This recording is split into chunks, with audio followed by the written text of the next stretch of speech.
सुल्तान Salahuddin Ayyubi रहमतुल्लाह अलैह का कफन और आखिरत की तैयारी। जब सुल्तान सलाहुद्दीन अय्यूबी रहमतुल्लाह अलैह की वफ़ात का वक्त करीब आया तो उन्होंने अपने खादिम को बुलाया और फरमाया, मेरा वो कफन लाओ जो मैंने अपनी ज़िंदगी में खुद तैयार करवाया है। फिर उन्होंने हुक्म दिया कि उस कफन को एक नेज़े पर बांधकर शहर दिमिश्क की गलियों में घुमाया जाए और ऐलान किया जाए कि देखो, दुनिया फतह करने वाला सुल्तान आज सिर्फ एक कफन लेकर जा रहा है। लोग ये मंजर देखकर रो पड़े।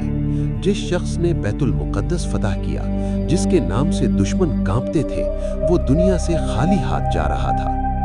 हैरत अंगेज हकीकत, जब सुल्तान सलाहुद्दीन अय्यूबी रहमतुल्लाह अलैह की वफ़ात हुई तो उनके ज़ाती ख़जाने में इतनी दौलत भी न थी कि उनके कफन का खर्च पूरा हो सके।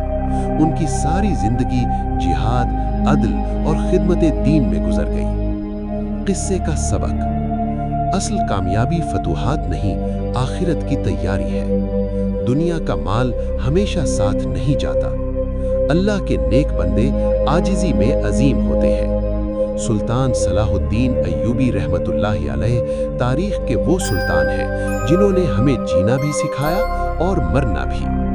ऐसी ही इन्फॉर्मेटिव वीडियो हासिल करने के लिए हमारे चैनल को सब्सक्राइब करें और उर्दू तारीख से जुड़े रहें।